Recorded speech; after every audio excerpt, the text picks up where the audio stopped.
And I welcome to all of you in Global Lookout। दोस्तों recently आपने ये news सुनी ही होगी कि इंडिया के बहुत रेजिस्टेंस के बाद भी चाइना का युआंग वांग 5 शिप फाइनली डॉक कर चुका है श्रीलंका के हम्बनटोटा पोर्ट पे। इस पे फिर इंडिया और यूएसए ने अपनी नाराजगी भी जताई है। तो ये पूरा इशू है क्या, क्यों ये इंडिया के लिए इतना बड़ा कंसर्न था और यूएसए ने क्यों इस पे अपनी नाराजगी जताई, ये सब आपको जानने को मिलेगा इस वीडियो में। और भी बहुत कुछ आप लोग को जानने को मिलेगा, बस आपको एंड तक बने रहना है। और वीडियो अच्छा लगे तो लाइक कमेंट शेयर सब्सक्राइब जरूर करना है।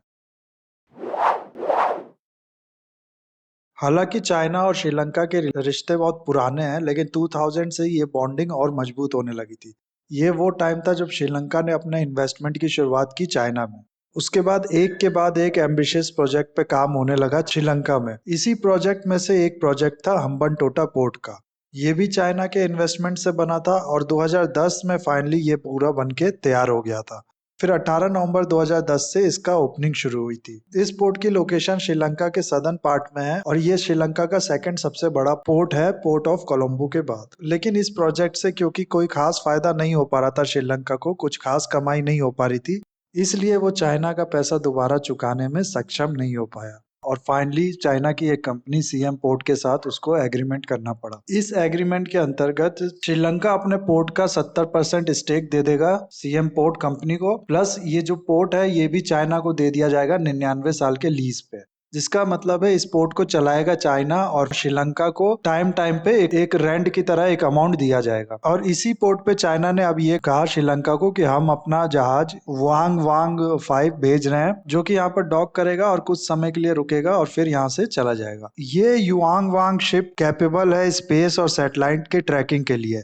सैटेलाइट हो गया, रॉकेट हो गया, आईसीबीएम यानी इंटर कॉन्टिनेंटल बैलिस्टिक मिसाइल हो गए, ये सारी चीज ये शिप ट्रैक कर सकता है। और इसको ऑपरेट करती है चाइना की एसएसएफ यूनिट, जो कि एक स्पेशल थिएटर कमांड लेवल की यूनिट है, जिसका काम है चाइना को हेल्प करना स्पेस, साइबर, इलेक्ट्रॉनिक, इंफॉर्मेशन और कम्युनिकेशन एंड साइकोलॉजिकल वॉरफेयर में। ये जो शिप है इसका रेंज है 700 से लेकर 750 किलोमीटर, यानी इस रेंज के अंदर जितनी भी चीजें आती हैं उसको ये ट्रैक कर सकता है। और हम्बनटोटा पोर्ट से अगर आप इंडिया के सदर्न पार्ट के पोर्ट की इंपॉर्टेंट लोकेशन का डिस्टेंस देखें तो ये 700 किलोमीटर से बहुत कम है। यानी ये शिप बहुत आराम से ट्रैक कर सकती है इंडिया के पोर्ट्स को और बाकी जो इंपॉर्टेंट लोकेशन है इंडिया के सदर्न पार्ट में उसको। इसीलिए ये शिप का डॉक करना हम्बनटोटा पोर्ट में इंडिया के लिए एक कंसर्न बना हुआ था। हालांकि चाइना का कहना है कि ये सिर्फ एक रिसर्च वेसल है जिसका इस्तेमाल हम लोग हाइड्रोलॉजिकल सर्वे और मेटल प्रोस्पेक्टिंग के लिए करने वाले हैं, और ये हम्बनटोटा पोर्ट में सिर्फ रिफ्यूलिंग और रिप्लेनिशिंग के लिए रुकेगा और कुछ टाइम के बाद ये यहाँ से चला जाएगा। लेकिन ये शिप लैस है कई आधुनिक सेंसर से और ट्रैकिंग डिवाइसेस से, एंटीना से, जो कि कैपेबल है इंडिया की कई लोकेशन पे स्नूपिंग करने के लिए। इसलिए ये चीज इंडिया के लिए कंसर्न बना हुआ था। इंडिया इस चीज को काफी रेजिस्ट कर रहा था, श्रीलंका पे प्रेशर डाल रहा था कि वो अलाउ ना करे चाइनीज शिप को कि वो यहाँ पर आके डॉक करे, लेकिन ऐसा हो नहीं पाया। और रही बात यूएसए की कि यूएसए क्यों इतना नाराज हो रहा है, तो इसको ऐसे समझिए कि यूएसए इस समय थोड़ा टफ स्टैंड अपना रहा है चाइना के अगेंस्ट, और ऐसे में किसी कंट्री का ये अलाउ कर देना चाइनीज शिप को कि वो हमारे यहाँ आके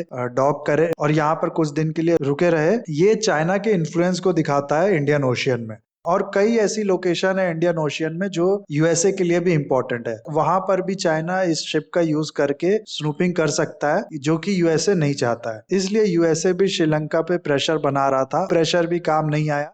इससे पहले ये शिप आने वाली थी 11 अगस्त को, लेकिन इंडिया की थोड़ी नाराजगी दिखाने की वजह से श्रीलंका ने हो सकता है चाइना को ये कहा होगा कि अभी आप ये मत भेजिए, अभी हम इसको अलाउ नहीं कर सकते, की वजह से ये 11 अगस्त को नहीं आ पाया था। इस चीज को इंडिया के लिए एक डिप्लोमेटिक विन की तरह दिखाया जा रहा था और ये कहा जा रहा था कि चाइना के मुंह पे एक तमाचा पड़ा है। लेकिन क्योंकि हम लोग जानते हैं कि श्रीलंका में इस समय इकोनॉमिक क्राइसिस चल रहा है, सिर्फ इकोनॉमिक ही नहीं, पॉलिटिकल और सोशल क्राइसिस भी वहां पर क्रिएट हो गया है। पॉलिटिकल इशू तो बहुत हद तक सॉल्व हो चुका है, लेकिन सोशल इशू अभी भी सॉल्व नहीं हुआ है। इसको सॉल्व करने के लिए चाइना को बहुत सी कंट्रियों से मदद चाहिए थी, आईएमएफ से भी लोन चाहिए था, लेकिन किसी भी कोने से श्रीलंका को वो मदद मिल नहीं पा रही थी। सिर्फ इंडिया ही एक ऐसी कंट्री है जो कि श्रीलंका की कंटिन्यूअस मदद कर रहा था। अब तक टोटल 4 बिलियन की मदद इंडिया कर चुका है श्रीलंका की डिफरेंट डिफरेंट फॉर्म में। और रिसेंटली इंडिया ने एक डॉर्नियर प्लेन भी गिफ्ट किया था श्रीलंका को, जिसकी डिमांड श्रीलंका 2018 से कर रहा था इंडिया से। तो ये चीज दिखाता है कि इंडिया ने कितना रोकने की कोशिश की कि चाइना का इस शिप को यहाँ पर लैंड नहीं करने दिया जाए, लेकिन इन सब के बाद भी श्रीलंका ने इंडिया के जो कंसर्न है उसको इग्नोर किया और चाइना को अपना शिप डॉक करने की परमिशन दे दी। ये दिखाता है कि चाइना का इन्फ्लुएंस अभी भी कितना ज्यादा है श्रीलंका में और इंडियन ओशियन रीजन में, और इंडिया की डिप्लोमेसी और इन्फ्लुएंस कितना ज्यादा वीक है इस एरिया में। दरअसल श्रीलंका को उम्मीद है आईएमएफ से कि कुछ बेल आउट पैकेज उसको मिल जाएगा, जिसके बाद उसकी प्रॉब्लम बहुत हद तक सॉल्व हो जाएगी, और इस चीज में चाइना उसकी हेल्प कर सकता है। इंडिया भी आईएमएफ से रिक्वेस्ट कर चुका है कि श्रीलंका को कुछ लोन दे दिया जाए, लेकिन उसका कोई असर दिखा नहीं है। इस इशू पे मैं पहले भी एक वीडियो बना चुका हूं जिसमें मैंने बताया कि क्यों श्रीलंका को लोन नहीं मिल पा रहा है आईएमएफ से, और पाकिस्तान जो कि एक फेल्ड नेशन है जिसमें बार बार इकोनॉमिक क्राइसिस पैदा होता है और बार बार उसको लोन क्यों मिल जाता है। जबकि आप इकोनॉमिक इंडिकेटर्स देखेंगे तो श्रीलंका बहुत ज्यादा अच्छा परफॉर्मर है पाकिस्तान के कंपेरिजन में, लेकिन इसके बाद भी पाकिस्तान को अक्सर लोन मिल जाता है और श्रीलंका को नहीं मिल पाता है। ऐसा क्यों है? अगर आपको ये पूरा जानना है तो इस वीडियो को जरूर देखिए। डिस्क्रिप्शन में मैं इस वीडियो का लिंक डाल दूंगा, वहां से आप ये वीडियो देख सकते हैं।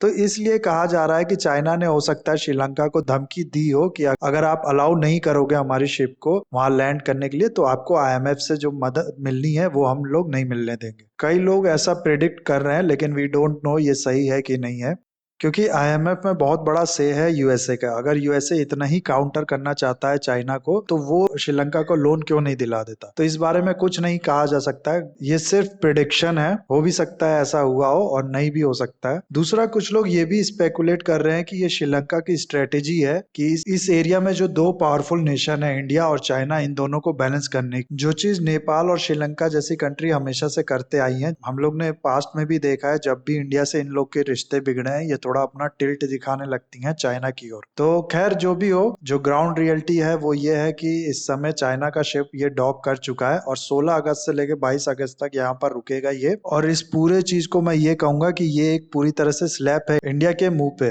इस चीज को सिर्फ मैं नहीं कह रहा, कई न्यूज़पेपर में भी ऐसा छपा है। साथ ही साथ इससे हमको ये भी पता चलता है कि इस रीजन में हम लोग को कितना काम करने की जरूरत है और इस इशू को कितना ज्यादा सीरियस लेने की जरूरत है। एक नेशन जो इंडिया के इतने क्लोज है, जिसकी इंडिया लगातार मदद करता है, फिर भी वो मजबूर है चाइना के अंडर, मजबूरी कह लें या फिर अपनी इच्छा से करना कह लें, लेकिन इतनी मदद करने के बाद भी वो नेशन इंडिया के कंसर्न के अगेंस्ट गया, इंडिया के जो इंटरेस्ट थे उसको इग्नोर कर दिया। तो ये कहीं ना कहीं हम लोग की डिप्लोमेसी का फेलियर है जिसपे बहुत ज्यादा काम करने और इम्प्रूवमेंट करने की जरूरत है। और आगे देखना होगा कि इसके बाद इंडिया कैसे रिएक्ट करता है इस सिचुएशन पे। वाशिंगटन पोस्ट में एक आर्टिकल छपा था जिसमें उनने एक श्रीलंका के डिप्लोमेट को कोट किया और जिनका कहना था कि इसके बाद हो सकता श्रीलंका को इंडिया का एग्रेशन झेलना पड़े और इंडिया जो मदद कर रहा था श्रीलंका की अलग अलग प्लेटफॉर्म पे वो करना भी बंद कर दे। तो देखते हैं आगे क्या होता है। अभी तक इस वीडियो में इतना ही था, मुझे दीजिए इजाजत यहाँ पर। और वीडियो अच्छा लगा तो लाइक, कमेंट, शेयर, सब्सक्राइब जरूर कीजिएगा। That's all for the video guys. Have a nice day. Take care.